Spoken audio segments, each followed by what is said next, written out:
Stage, Luigi Marchini.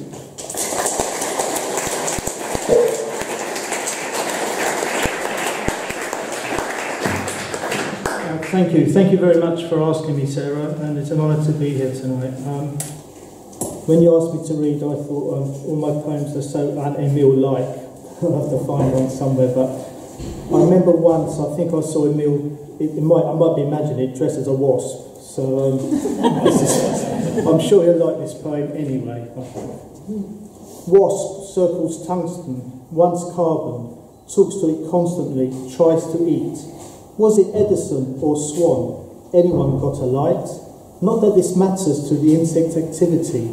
Activists with speakers on full frightened, but it is caught between time and state, between captivity and escape, as filaments shine, burn, incandescent with rage against the machine gun spray of its own meltdown. Oh.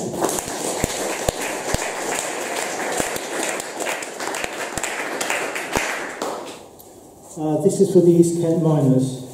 It's called Long Way Down.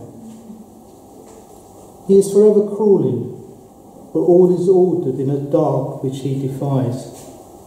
Blacklisted up north after the strike. Not a penny off the pay, not a minute on the day. Kent was now home. This morning he kissed his wife and son goodbye, ignoring the worry, fear he thought he saw in their faces. Inching a path through tunnel, he shifts not halfway through, only 5 hours to go. Flashlight and lamp illuminate the mine ahead. And, as always, he is lost in his imagination. It's the only way to ignore the danger. Today he's a security guard, doing his nightly rounds. He's sending stairs of the newly built Empire State Building across the ocean. Solitude amongst chaos. This reverie is brief, however, no matter how long you want it to linger. Back pain sees to that, as well as the coughing. He read only the other day that coal particles are invisible, no matter how bright the light. He knows all about life expectancy, the disease he would develop, but this work is all he understands. He is forever crawling, but all is ordered in a dark which he defies.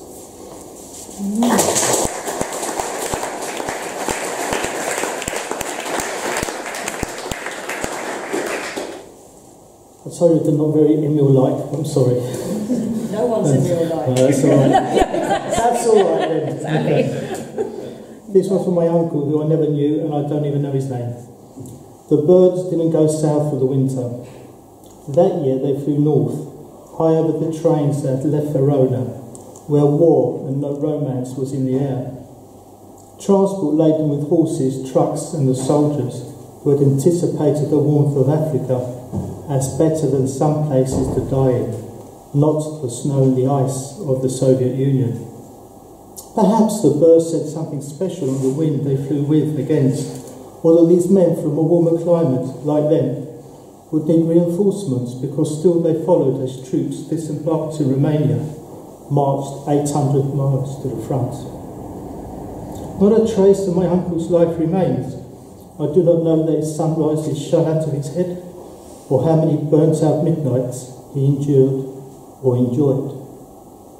I would like to ask the pigeon seagulls around me if they knew what had happened, if his story was passed through the generations, if they know if it was frostbite or sudden death, though I know that all mortality is bloody. My father is all round me because he was too young to fight, and now when I want to ask finally about his brother, I cannot. Both were sparks from the furnace in my grandfather's eye, but one was put out quickly, the other became a soothing fire.